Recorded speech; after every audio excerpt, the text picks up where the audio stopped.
Well, good morning, everyone. Welcome to our Wednesday RV Life Pro live product support and Q&A. It is Wednesday, 11 o'clock Central Time. This is our regular scheduled time. We are uh, in the beautiful home office of RV Life, which is currently under some sort of construction here. So we hopefully block out any additional noise, but I think it's all pretty quiet and we're good to go. Hope everyone had a great week, and I've got a few things today to talk to you about. Let me drop that.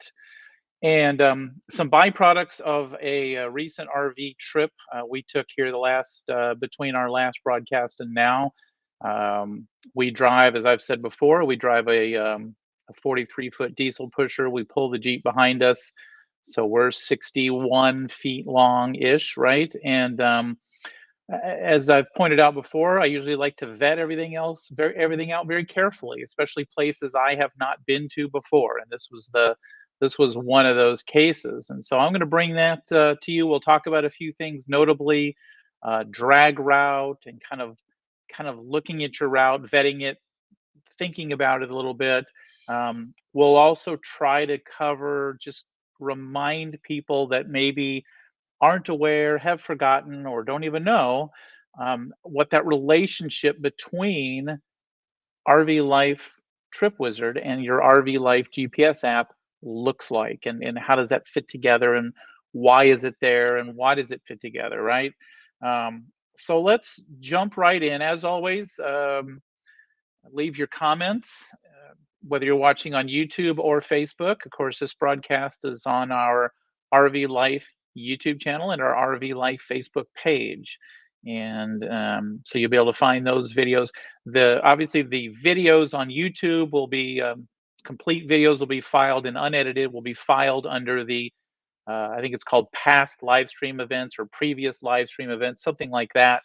Facebook is kind of a crapshoot. You're either going to see it or you're not once it's over, because of the way the Facebook data just kind of flows and blows and goes, right? So when in doubt, subscribe to the RV Life YouTube channel. Not only will you be able to find them easier, you'll be alerted for new broadcasts. Our goal is to continue to do these throughout the summer until you get bored, I get bored, or we just stop learning things. So we'll see what happens. But our goal simply is, again, to teach you what you need to know, what you want to know to use RV Life Pro better. We're not here to sell you. We're really here, not that we're opposed to that. And if you have questions, we'll certainly answer those in that context. But we really just want to make sure you have all the tools available to use our products successfully.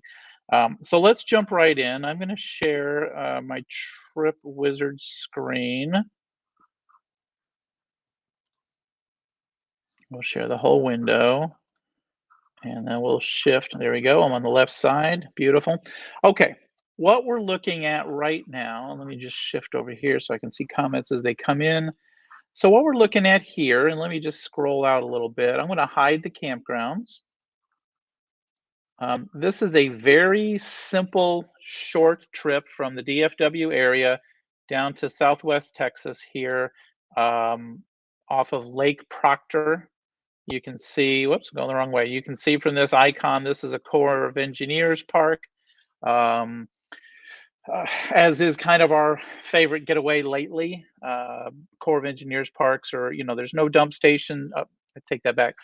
They're usually not full hookups, most of them. There's usually a dump station. So I've got I don't know, 60-gallon honey wagon I can pull behind the Jeep and run it up to the dump station or whatever. So um, we found in this particular location, for what it's worth, the Verizon and AT&T were both miserable from a data perspective. The only thing that saved our bacon in this case was I was testing a Starlink system, and it was just magnificent and glorious. And so it saved us from literally either turning home and going back home, or finding another RV park that had some better connectivity. So it was a good weekend, a good 4 or 5 days. And I think I've got an article coming out about that experience in campersmarts.com. Camper Smarts is one of our blog, and it's just not a lot of technical information, just some speed tests I ran and my overall experience with Starlink. But that's neither here nor there. But but that sort of explains why we were headed this way. Now, a couple of things I want to point out about this particular route. You can see I'm leaving the sort of the northwest Fort Worth area here. Coming across, we're going to hit the Pilot Flying J here. Um, it it doesn't have the pilot icon because I actually had a return trip mingled in with this that I separated for the broadcast. And so my on one way I had the pilot icon, on the way back to differentiate it, I had the generic icon. So that's why that's there. But a pilot, stop, and then come down here um, to Proctor Lake. Now, it would be easy for me to just glance at this and feel comfortable about my route, and I should, and then just pull out my RV Life app and get behind the wheel and go, right? However, without actually vetting my trip a little more carefully, I could be really confused here. And I want to speak specifically about getting into this little town called Stephenville. And if you're one of those that likes to run a secondary GPS, maybe you have a Garmin in your dash and you just don't like the idea of not using it, right? It's like it's there. I just feel like I want to use it. I feel, maybe I want to do some checks and balances with the other GPS I'm using, which in this case would be the RV Life GPS. Um, and so a lot of times that's what I'll do, not so much to run checks and balances. My typical use case scenario for this is I may put my final destination in my dash GPS just to give me that sort of that running clock of I'm going to be there by 3 or 4 or 5 or 6. If I didn't have the GPS in the big rig, I wouldn't care. I'd be like, okay, whatever. I don't care about that. But since I have it, sometimes I'll use it. Short trips or places I've been to before, I don't even bother. There's no point. I've got my RV Life GPS app that runs the trip exactly as I planned, and we'll talk a little bit more about that as we get into the broadcast. But if you're not vetting this route, if I'm just looking at this from 30,000 feet like this, or maybe this is 30 miles, I see, yeah, I'm going to be on some road. I'm going to pass through this little town called Stephenville. I'm going to get there, right? And I don't think anything more of it. But if I look into this, I'm actually seeing that I'm going to be getting off the main drag, taking a right, and going a completely different way. So, number one, if you're not expecting that, that's a little bit of a concern, right? Now, here again, if I'm following my RV Trip Wizard trip exactly, then I don't have to worry about it. And again, we'll look at that some more. But if I'm sort of halfway winging it, or I didn't vet this trip out, or I'm using two GPSs for some reason, I can come down here and all of a sudden I've got one GPS telling me to hang a right, and the other one saying over here a little earlier you should have gone left. And we happen to know from this area here that an alternate route is here through this Highway 8 and the 988 to kind of skirt the town in this fashion. RV Trip Wizard's going to just pick the most efficient route, but a different GPS might have another perspective on it.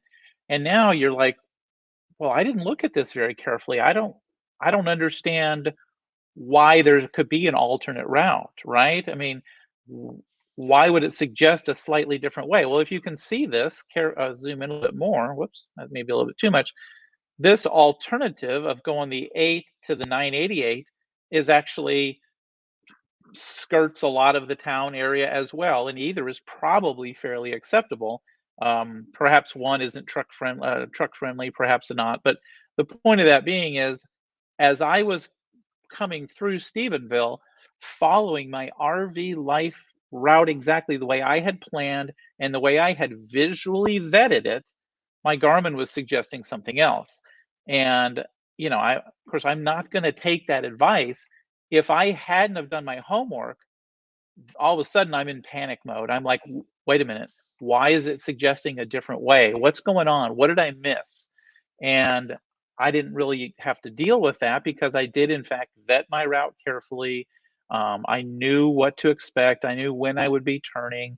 And I just kind of had a general sense because I didn't stop and look at this thing from this 30,000-foot view and say, oh, I'm going to be on the 281 all the way into Proctor and just kind of blink it out. I actually had to look and see, oh, no, no, no, this jumps off to a different road to the 67 and goes around this little town called Dublin and on into the campground. So the whole moral of that story is our goal with RV Life Trip Wizard is to give you the tools to completely plan your trip, vet it out visually. We covered last week with Yellowstone about using satellite view and using street view and understanding what's going on with this trip, so we're not surprised by episodes like this where there is no straight road through this town. It's actually right on the crux.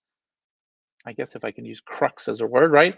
It's really right on this four-way kind of a juncture where 67 and 281 kind of all jimmy around there. So, so that's one little thing I was reminded of this week. And as I was driving and I see the Garmin want me to go a different way than the way my RV life route was planned, I'm comforted and it says, okay, no, I've planned it this way. I know what I'm expecting. I'm going to trust it. I'm going to follow what I planned versus the other. See, the thing is, your GPS might suggest a way that's just a little bit faster, and it might not be more than a minute faster, but it's still mathematically it's going to choose it. And so let's take that thought and come up here into Fort Worth, and you can see here that this is a pretty efficient route. You can see my starting point is here, that's home. I hop down this little road here, take the 121 in all through Fort Worth, and boom, I'm headed west, right? It looks and feels like a pretty efficient route. We know it's RV safe, right?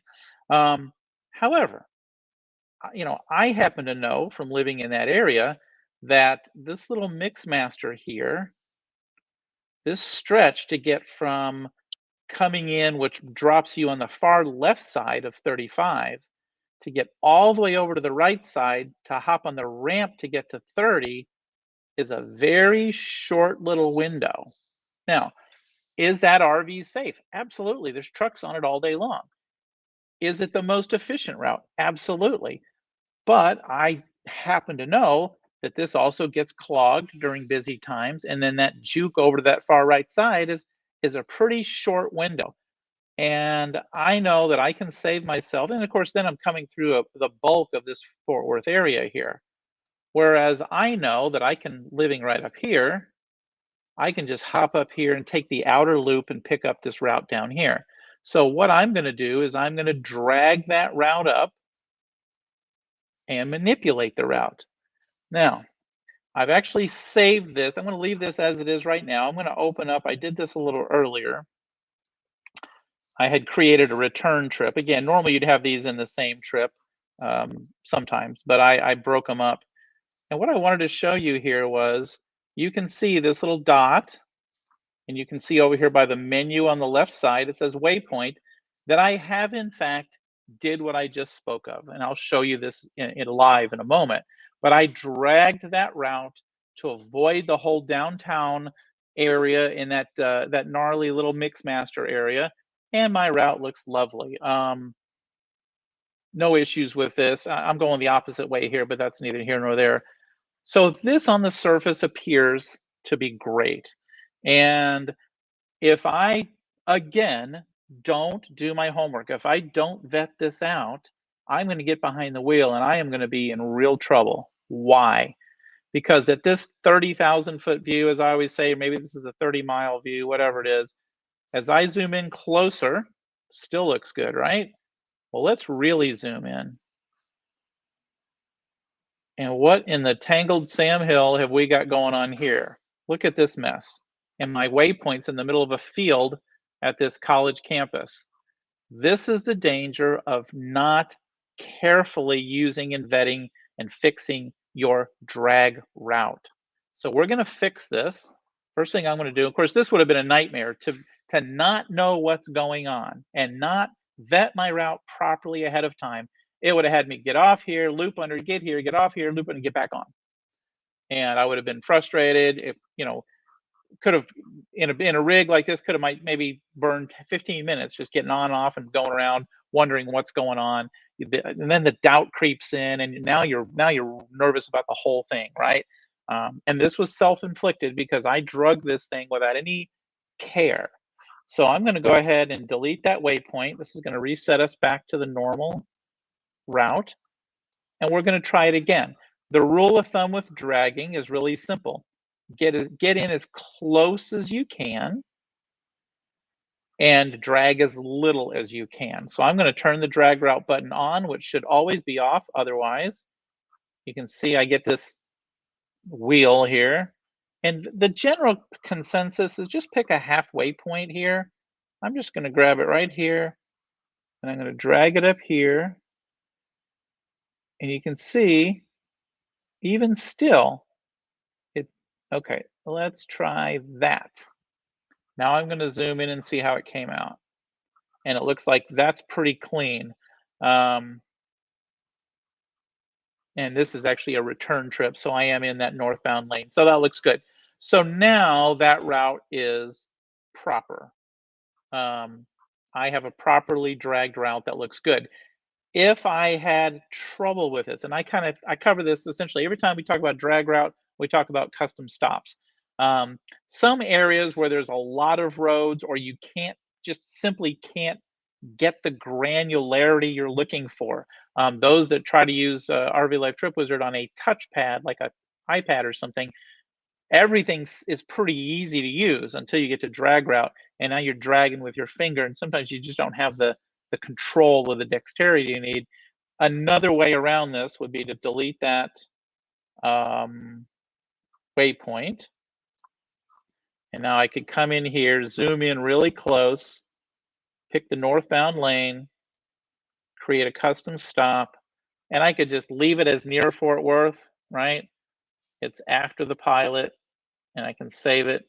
And you can see that I accomplished the very same thing, but I use a custom stop instead of a waypoint. Neither is better or worse than the other necessarily. It's just from a dexterity and a physical trying to manifest that. The custom stop might be easier. But I had just as much success with the waypoint, but you saw I had to wiggle a little bit. You saw what happens if you just let it go and assume it looks good from 30,000 feet, right? So you can't do that. So I wanted to touch on that, and then we talked about just, when you're going through these towns and you're going through these areas, here is this pilot. And so, I've been to this pilot before, but if I hadn't and I really wanted to get a little better lay of the land here, we'll go to my map style, we go to satellite view. I can see that there's lots of room to get in and out of here. I don't really have any fears that this is a concern. But I always like to know, what does that truck entrance look like? You want to feel as comfortable as you can. And so I might take my street thingy here and just drop that in there. And now I can see exactly what this looks like. Okay, the road comes off of here, blah, blah, blah. I'm going to pull in behind here. And it looks like when I leave, I'm going to come out here. There's that hotel thingy, and I'm out. So, and having been there just yesterday, good Lord, that's exactly what it looks like, right? And I knew that going in. I knew how that felt. Most of these stops are large enough. But I'll tell you what. Let's look at another one, because this reminds me. Let me go to here. Let's turn on. As I've said before, I usually use Pilot Flying J because I have one of their credit cards. I save a few bucks, but mostly I don't have to go in, right? The thing doesn't stop me at 100 gallons or whatever it is, or 100 bucks or 200 bucks, 100 gallons, or I'll say 100 bucks. How far does 100 bucks get me now, right? But if I turn on these Pilot Flying J's, let's make sure my POIs are on. I want to show you, there is another one here. I'm going to hit search for POIs. Oops, what did I forget? Clear, POIs, Pilot Flying J. There it is. So I looked at this and I thought, I'm already getting off the freeway. It would make a lot more sense to fill up and then take this 281 south, right? So this makes a lot of sense. Or in this case, maybe it's the return trip, it's the inverse, it doesn't really matter. So I thought, well, let me just check this out. And as I went to my satellite view, the first thing I notice is this is, significantly smaller than what I'm used to, right? And so if I decide I think I want to vet this out a little bit more carefully, let me go to my street view. And I can see that this is, and I looked this up. This actually, it's a shell. But there's another little. I don't know if I can see it up here or not. Yeah, 19 Fuel is part of 19 Fuel Network is part of the Pilot Flying J, and I can see that. Yeah, I could come here, but there's only a couple of bays, and if those things are full, or a couple of pumps, if those are full, that could be an issue. And so I decided, I'll just go ahead. I wasn't really in that much need of fuel. You can see there's an RV. Um, I ended up going to a different one because of the timing and whatnot. But this was just a way that I was able to say I could do that if I was desperate. But in this case, I'm only 2 hours from home. It wasn't all that desperate, and I opted to go to one I was familiar with. But again, just um, another tool, another way to use the tool to to plan ahead. Um, so that was what I wanted to talk about there. Some things I was reminded to, and one of the things that really brought this to mind is I hear all the time, we use two GPSs, we use two GPSs, and I don't think there's inherently anything wrong with that. Um, but the doubt that can happen when they start conflicting does it does cause you to want to pull over and investigate a little bit, and I'm not opposed to that. Obviously would not ever be opposed to pulling off and doing some homework, but I have found that if I just plan even this little short trip, I mean, look, I've been this way 1,000 times. All I got to remember is go that way and hang a left and then turn a right down here at 1476, right? It's in the follow the brown signs to the campground. It's not hard. I wouldn't even need a GPS or a map for any of this. But when you're driving 61 feet and 12.7 tall, you just don't take those kind of chances, and you don't leave anything to chance and take those risks. So even for this short trip, I use the RV Life GPS. Now, let me check for some questions, and then we'll jump into another area. Okay, so I will say this. So we'll say a little bit about Starlink. And it was funny because I actually didn't even have this in my mind to talk about it. Um, but having used it and relied on it this weekend as part of the trip I was showing you, I feel like I just had to say something. So I can't speak about the costs because it was lent to me for testing by somebody that owned it.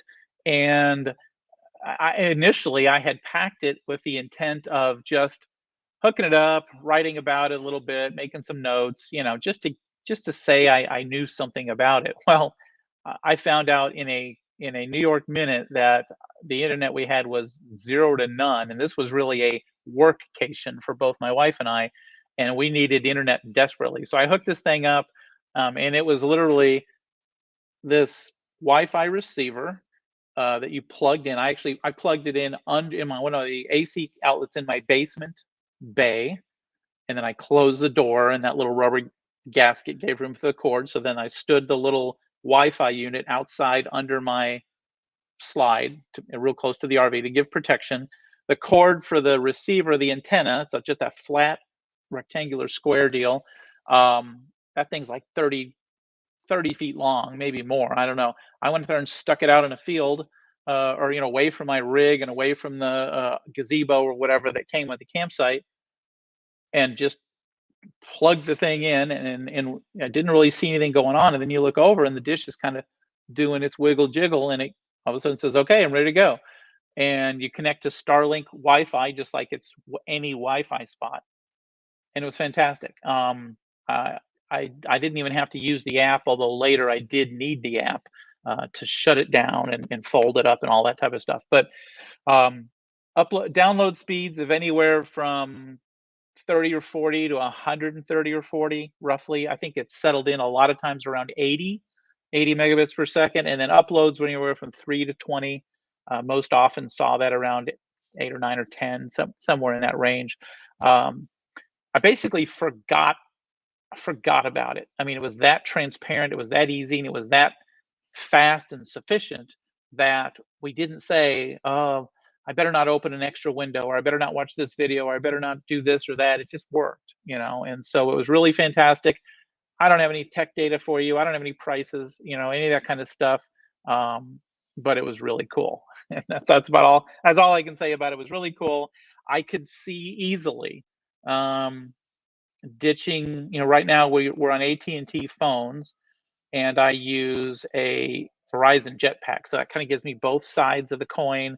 I could easily see ditching the Jetpack for Starlink down the road.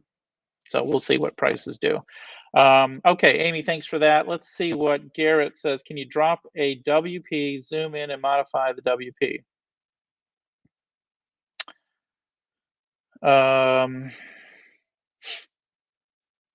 Waypoint. Okay. I think what you're asking. Well, so let's.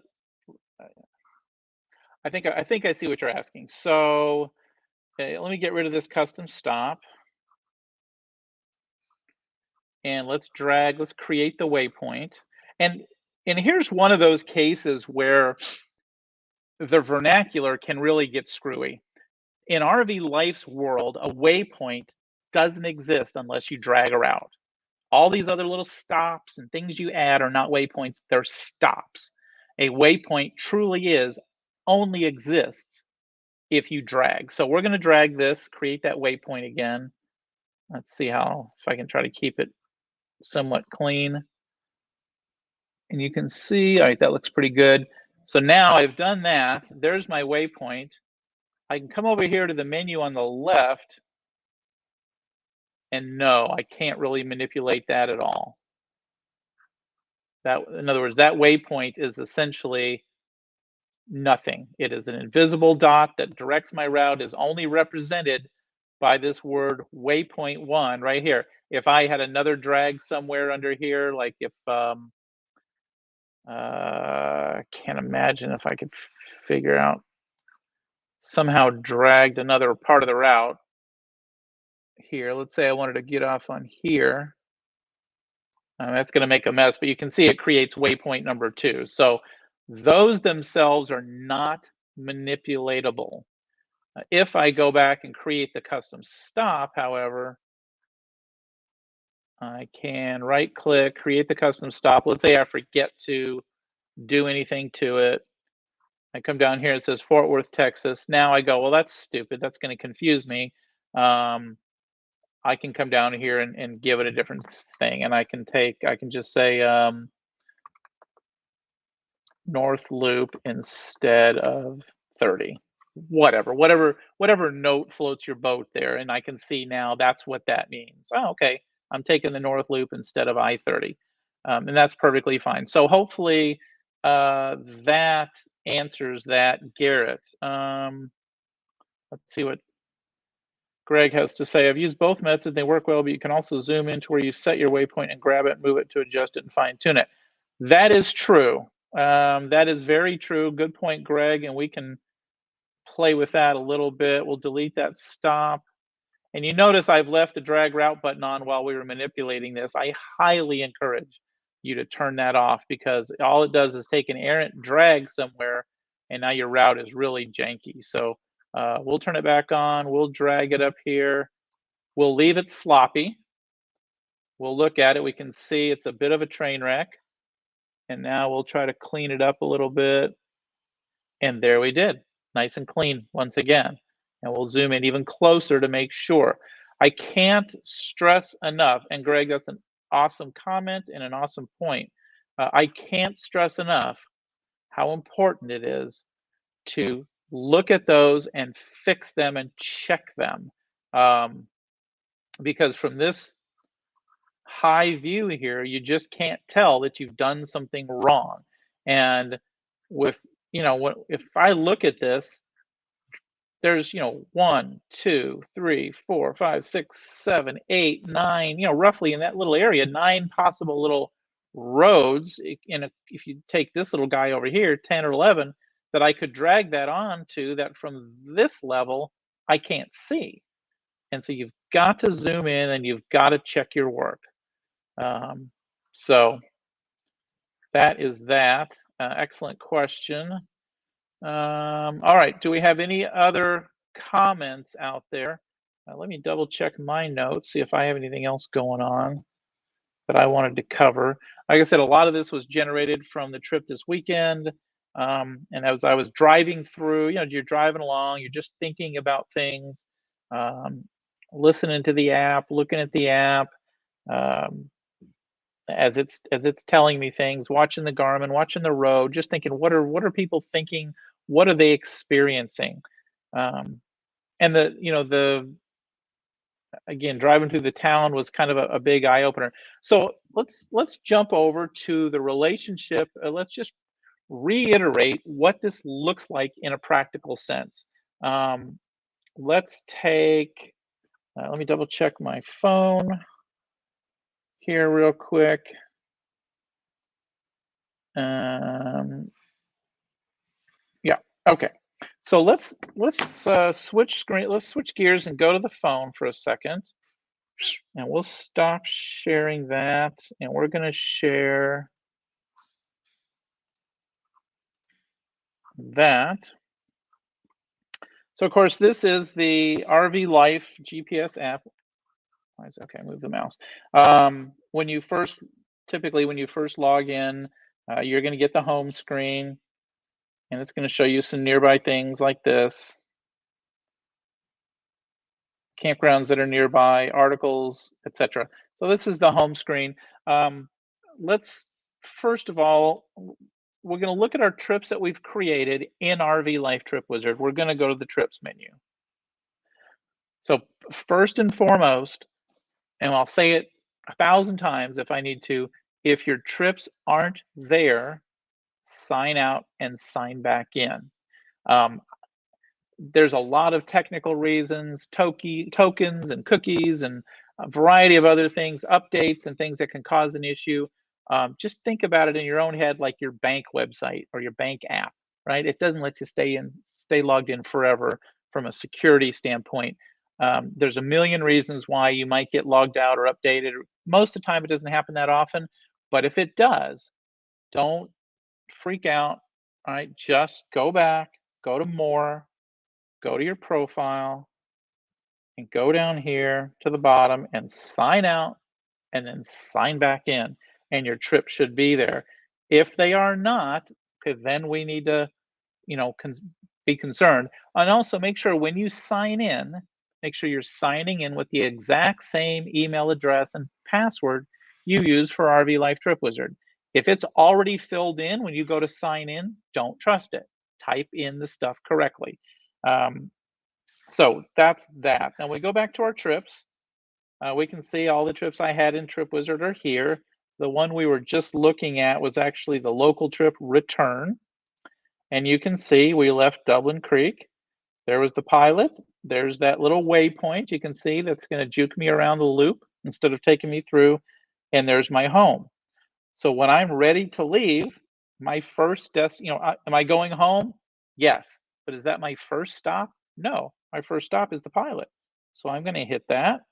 And this is where you want to choose match planned trip route exactly. Why would you choose anything different if you vetted it and done your homework than to match your trip exactly? This is what we want to choose. Allow changes to route means, yeah, I'm going to take you that way, but if I see something else that's maybe some traffic or something that I just feel like we should take you a different way, yes, that way will be RV safe, but where is it going to take you? You just haven't planned that. You haven't vetted that the way that you intended. Um, and so that's don't use it, right? use what we've put in place for you to vet those trips, which is match my route exactly. And you'll notice when I choose that, I don't get any other options. Okay. So let's go back out of that. And I don't know if it'll let me. Let's try it again. Let's try it. We'll pick a different one. I may have to pick a different one. Let's try the arrival trip. Yeah, I think it will. Let me just do it. And what I'm going to choose here is allow changes to route. Now look at all these other choices we get. Bear in mind, we had these choices except for traffic in RV Life Trip Wizard. But if I look at this now and I go, well, hey, you know what? Avoiding highways would be great. And now I hit go. Well, guess what? I'm going to get home a completely different way because it's not going to let me on I-20, right? There's no telling where it's going to take me. Maybe 377 all the way up. But the point is, this is going to give you potentially a different route than you planned. So stop it. All right, don't do that. Instead, choose match route exactly. That's why it's there.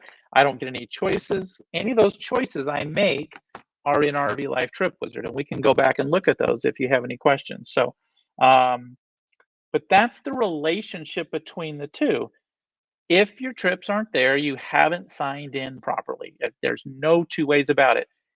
If you've signed in and you're really 100% sure you signed in correctly, just delete the app and re-download it, and it'll prompt you to sign in again.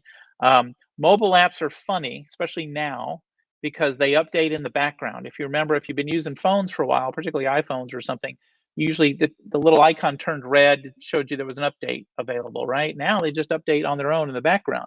Well, I mean, who's to say that in the middle of an update, you didn't get into an area that had no signal, or you turned it off and went to bed, or whatever the case may be, and it didn't restart correctly. So when in doubt, delete the app and reinstall it. Okay. Let's see what we've got. Lee's got a question. Let's look at that real quick.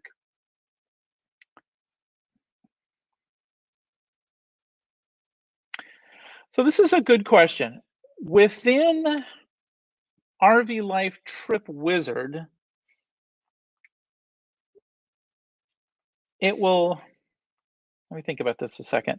Lee asked, how can we see why Trip Wizard is taking us a certain way? I don't know that you can see why Trip Wizard is taking you a certain way. However, it will tell you when the way you picked has an issue, and we'll have to go back in there and look at that. With regards to the app, it just straight up doesn't tell you that. So if we come back to the app, for example, and if I was to pick allow changes, or if I was to just simply go to the GPS function and choose a destination and hit go and head somewhere, it would take me a certain way, but it's not going to tell me why it's taking me that way. That's something that we're working on trying to present to you in a way that you can digest. Now, there's Apple CarPlay rules and things where you can't throw certain things on the screen at certain times, and I don't know all the nuance of that, but we're looking for to present that to you in a way on the app why you might be going that way. We can look at that a little bit in RV Trip Wizard. So let's go to RV Trip Wizard for a second. Let me go back and share that again. Stop screen, share, and we'll pick Trip Wizard. So this will help a little bit, Lee, I think. If we take this trip, let's just try this. This is, I don't like to wing it live, but we're going to wing it, and we're going to choose avoid highways, like we said a minute ago. You can see I have avoid unpaved roads here, which is always a good choice, but we'll see if we can force that to show us something different as well. So right now I'm choosing unpaved, I'm choosing avoid highways. And of course, we see a couple of things right here. We see this yellow exclamation mark, and we see this note over here on the left, no route available without a highway.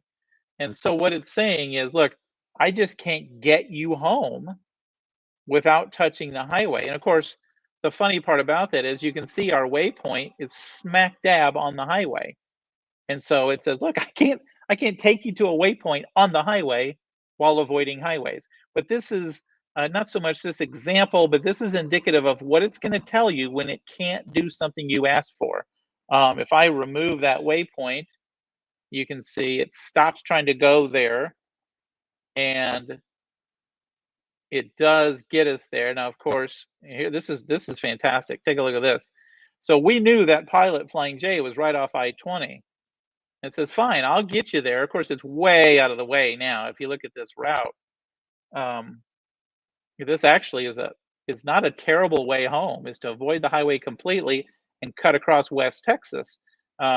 Obviously, there's a lot of stop and go, a lot of small towns, but if you want a sightseeing type of a tour to go through Granbury and all these areas, it's really lovely. But of course, we told it we wanted to go to this pilot, and it says, yeah, I'll get you there. We're going to avoid the highway too. And of course, it has me going down service roads, cutting under here, then go down service roads to get back, and then take me all the way back down here through Granbury and through this. So if I get rid of that pilot, now we can see the route it shows. And I can tell you, so this specs this route at about an hour, 39 minutes. The original route I had planned was about an hour 50. But I know from experience, you're just going to go a little bit slower. Here, this thing's going to take me through downtown Granbury, which how many stoplights are there? Lovely drive, but it's going to take me, just as long. And for my purposes, this isn't new area I've never seen before, so it's not something I, really desire to do. Another way we might see this, let's see if I can force it. This is just kind of a crapshoot, but if I throw a campground on here, sometimes you can get a campground. We'll just tack it on here, Dinosaur Valley. Sometimes you'll get a campground that has that dirt road coming in, an unpaved road leading up to it, right? And then you'll get a warning. I could probably pick 50 campgrounds and not duplicate it. We'll just do it for grins. Maybe we'll get lucky. Yeah, I don't see one there. But you'll get a little note that says unpaved road. I wish I could. I used to have an example. Let me see if I can find that example for you real quick. It was a really excellent example.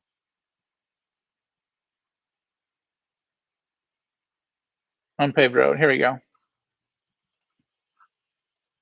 Hopefully I haven't goofed this up. So this is a great example here. And this is a very common question. People look at this route and they see this big exclamation point in the middle of their route. And the very first thing is, oh my God, this is not an RV safe route. And that's not the case at all. And in fact, there's nothing at this spot. Let me turn off this drag route. There's nothing at this spot that is of any concern. If we look over here, the concern is no unpaved route, no route available without an unpaved road. So, okay, I'm guessing I-44 is not an unpaved road. 62 isn't. Let's check our endpoints. Where are we starting from? Okay, that looks fine. Where are we going?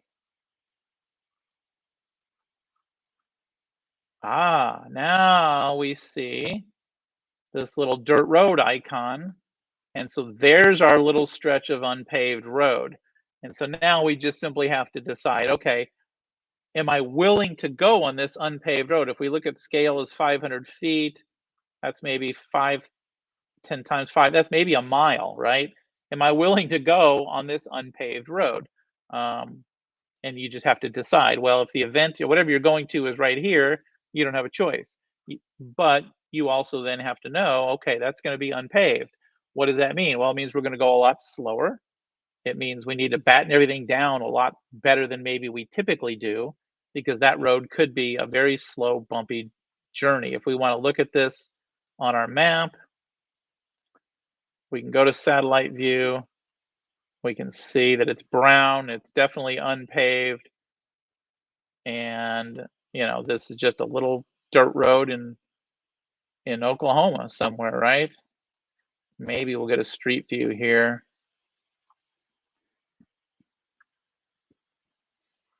Yeah, and there it goes, unpaved road.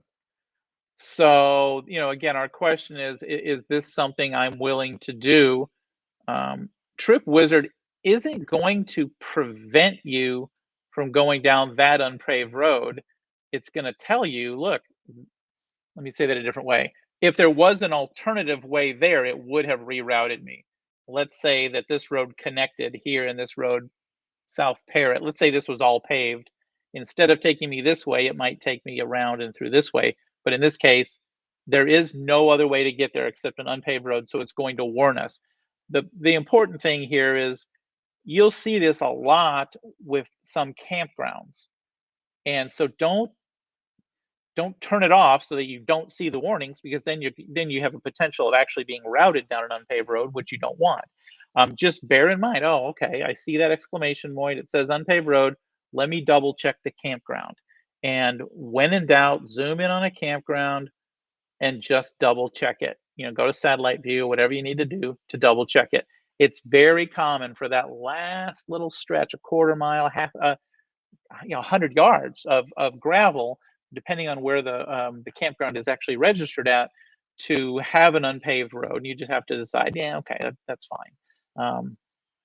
So vet those things out. But that is kind of a roundabout way of answering Lee's question, um, where it can show you a little bit of what's going on during the planning phase. But as far as in the app right now, why is it going a certain way? We're not there yet. Um, yeah, I like. Yes, it was lovely, but it took longer than Interstate. Yeah, exactly. Let's see what Greg has. What fields would do later? They have a routing error. IJUC multiple bouncing icons be filled correctly. Order the stops in the trip drawer. Okay, what features are built in Trip Wizard to alert you that you have a routing error? Okay, let's look at this. I don't. Greg asks, what features are built into TripWizard to alert you they have a routing error? Multiple bouncing icons, etc. So let me open up another trip. Let's this one. Look, I don't even know what this is. Let's Hilton Head. Oh, these are some archive trips I have, or tentative trips. Let's open up this balloon trip again. This always seems to be a good one. So first of all, let's turn off our campgrounds for a moment. I'm not 100% sure. So the bouncing icons, Greg, and I'll turn this off for now. As far as the bouncing icons, the only time they bounce that I'm aware of or have ever seen is they bounce in correspondence to whatever's here on the left hand, whatever you're hovering over with your mouse on the left hand side. So here, Route 66 Resort is and so is that one. Oh yeah, there we go. Route 66 Resort is bouncing because that's the starting point. Next is the McDonald's hidden behind the pilot. And this is a good point, little sidebar. Zoom in when you can't see stuff, because you can see that this pilot and its McDonald's are close together, but not, outrageously so. But again, at that 30,000 foot view, it's just gone, right? But anyway, back to our trip. So whatever you're highlighting on the left will bounce on the right. As far as a routing error, I think we have to just look at sensible data. What I mean by that is, and I've seen this before, where somebody had the drag route on and they've got a stop that's dragged 1,000 miles away and it's at the end of their trip. And their trip says, this trip will be 4,000 miles.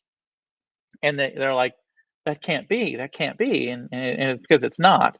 I think you just have to look at your day and say, well, okay, a combination of looking at your data on the left and verifying it on the right. Route 66 to McDonald's is 2 hours, okay? The pilot is right down the street, that's a minute, all right? That rest area near Amarillo is 2 hours. This next pilot is here, hitching post is there, whistle stop is there, pilot is there, DFW is there. I have 750 miles, the number of nights makes sense, 11. You just have to look at the data to see a routing error. Now, if I open up a trip, let's see if I still have this one. Um, Maybe it's under, I have one here that's like all national parks or something.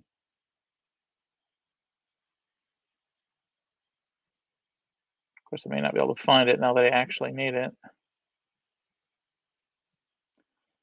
Well, here's an old trip with 39 stops. No, 48 stops. Here it is, all national parks. So granted that trying to, it's a big trip. Trying to troubleshoot a trip this big, you know, I can't tell at a glance that I have a routing problem. I do have to kind of go through and piecemeal it. Now, the first thing I might do here is glance at this and see that I've got a 13-hour drive one day and a 1-hour drive the next day. And I just might want to zoom in on that and make sure that's accurate. And in this case, of course, you can see the unpaved road warning there. I've got Guadalupe Mountains. Oops, where am I? Hold on. Oh, there it is. Guadalupe Mountains there. And Carlsbad Canyons there. Guadalupe, Carlsbad. Not sure what I've got going here. I mean, you can see this is a real screwy route. I think, and I copied this from another source. I think the idea is that it touches them all in the right order or something to that effect. But you can see this big 13-hour drive has me over here. So anyway, the point of this is I have to go through step by step from start to finish and see if my route looks reasonable. So here's my entrance. You can see it's bobbing down. My next stop is Petrified Forest. My next stop is down here near Tucson. My next stop is there. And see, that's a great case. There's my other little missing park because I was, again, zoomed out really far. I couldn't see it. Now there it is. Boom. Yeah, that's about an hour away. Okay, good. My next one is 4 hours, and it's down here. And then you can see my next one is this huge 13-hour drive, which obviously I wouldn't do. You can see there's no stops or anything built into here. We've got no rest areas. We've got no ancillary campgrounds getting from one place to another. We've got no gas stops, any of that kind of stuff. This is just something I grabbed from somewhere and imported. I didn't import. I think I manually plugged all the data in. But I would go through each leg of my journey and just make sure everything looked reasonable throughout the steps here. Also, just to elaborate on that, anytime you see that little waypoint with the tiny trash can, the waypoint 1, waypoint 2, waypoint 3, that should pique your interest in saying, okay, did I, oh, this is beautiful.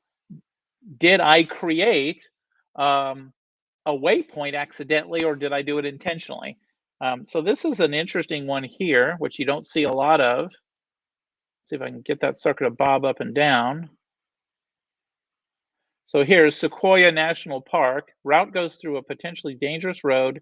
This may be due to a waypoint being dragged through a tunnel or a bridge. Check local driving route.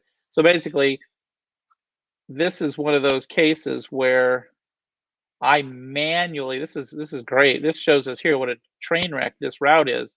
And this is because I manually plugged in some data versus picking it on a map.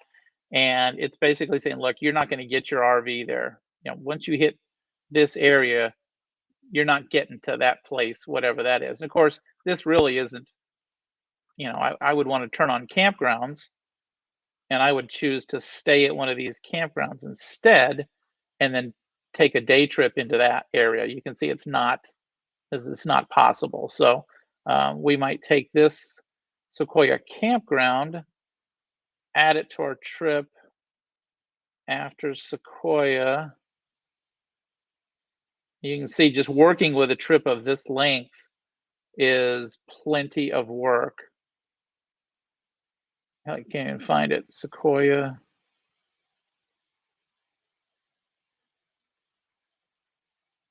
There it is. So I'm going to add that. Let's just say 1 night. I'll say 2 nights. I don't think it matters. I'm going to add it to my trip, but then I'm going to delete that. And it looks like I've got it. A couple of things here. Let's delete that one. And now we've got a little bit more reasonable. Of course, I was trying to get back to that. So now we've got a little bit more reasonable trip. Those warnings are gone. And again, that was created not from me choosing a campground on the map so much as me just plugging in a description and dumping it in there. So, but a great example of vetting your entire trip. I don't think I could say that enough. So, this is a good. All right, this is a great great question right here. So let's pick a little bit easier to digest trip. Let's grab. This is some trip I got from somebody. So Greg's saying, what happens if we reorder this thing? Well, let's do that. We can see right now, actually, that was too big of a trip that's gonna be hard to digest. We'll grab this Yellowstone trip again. So here we've got a Yellowstone trip that's 1,500 miles. Obviously, we dumped this scenic outlet on here last time. Let's get rid of that. So here's a real reasonable trip. Just a little bit of a Yellowstone leg, 895 miles. But what happens if I accidentally, either through errantly adding, one of the things we see a lot of is folks add something to the trip and they don't pay attention to the positioning and they drop it at the end. So let's do that. Let's say here we are from Heartland to Indian. Let's say we decided, you know what, that's too much for one day. That's too much for one day. Let's have a stop in between.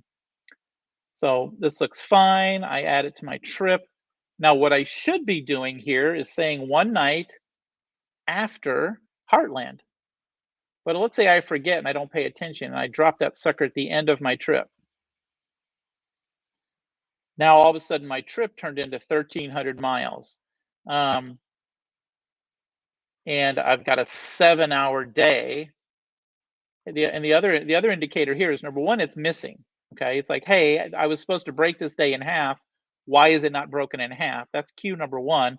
Cue number two is my trip length just increased dramatically, and then I've got a 7-hour day. And it's like, no, I only want to drive 4 hours. How did I get a 7-hour day? And now we realize when we look at our trip, we hover this thing, it's bouncing up and down. We realize, okay, that didn't happen as planned, right? That doesn't make any sense. So I can drag this thing up, drop into place. Now I have those short days and my trip length dropped by 600 miles. So that's the best I could tell you, Greg, as far as the indicators that show you might have made a mistake, is just that a little bit of that careful checking on a couple of different points. So I hope that helps some.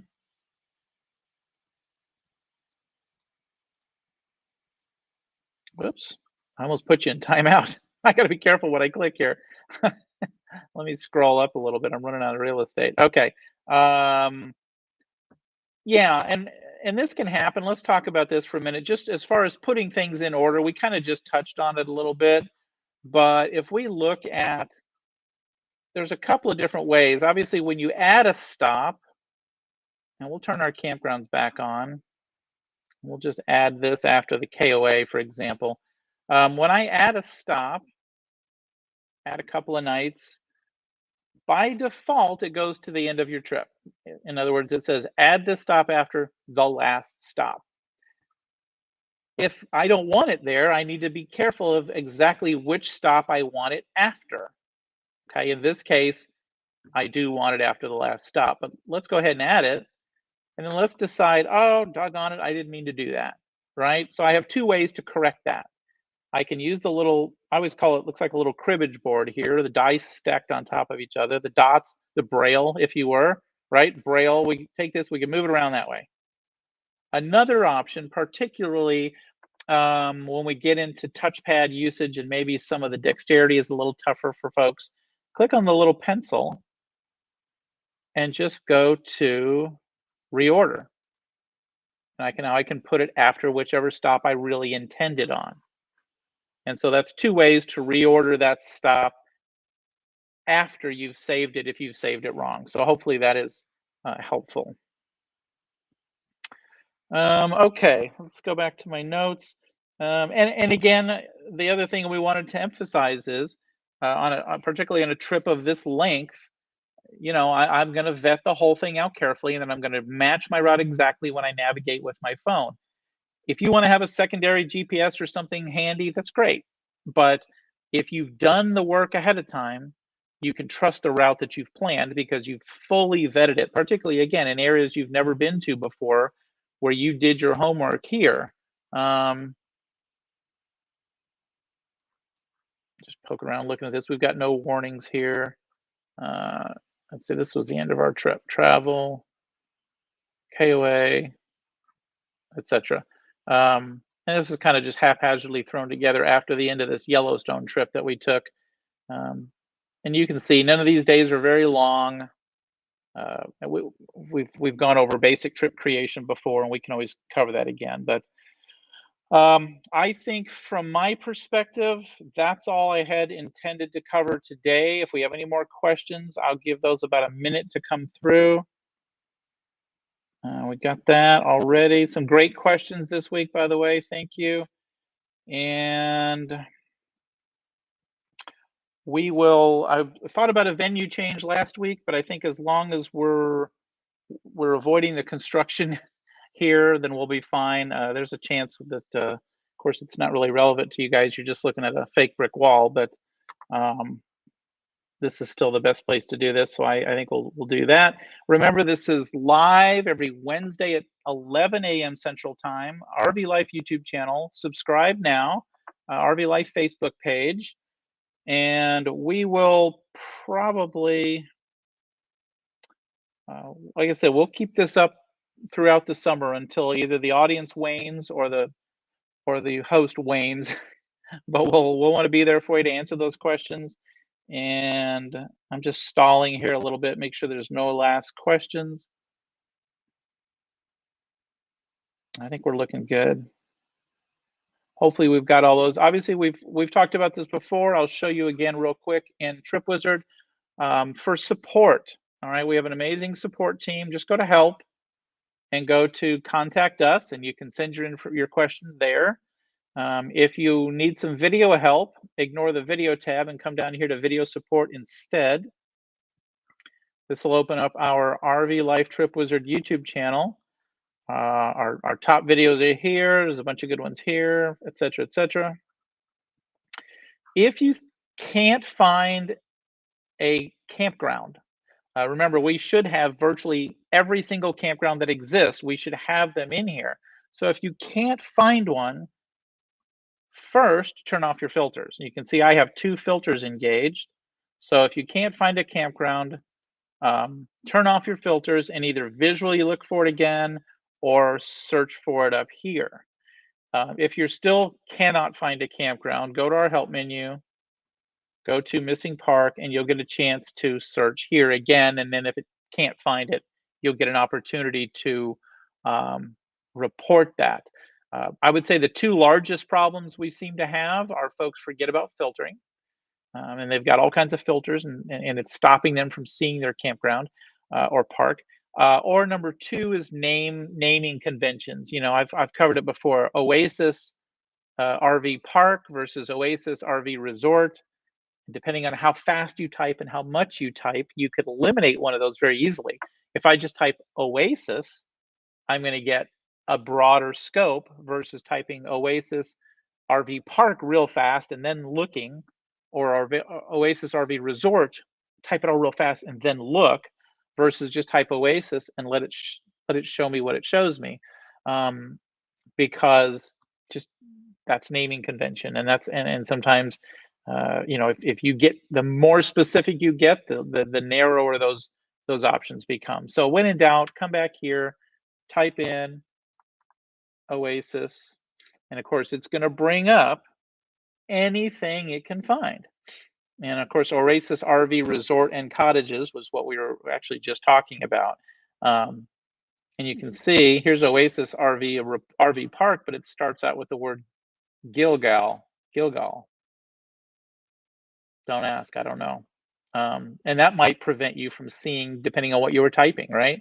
So this is kind of the last ditch effort to make sure it's really, really missing. And if it's not there, hit can't find again, and then fill out that information. But you'll find that parks not being there is really rare.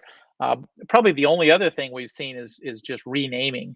Um, a chain buys a campground, and so now it's maybe it used to be a KOA, and now it is a and now it's not a KOA. Or a park used to be called such and such, San Pedro RV Resort, and now it's called the Resort at San Pedro, or it's called something completely different, right? So just and that's particularly now where campgrounds are a lucrative investment, and that stuff's changing a lot. And a lot of big chains are buying up smaller campgrounds, renaming them, rolling it under their label, their brand. And so now it might be 1,000 trails, and as before it wasn't, or vice versa. So just something for you to be aware of.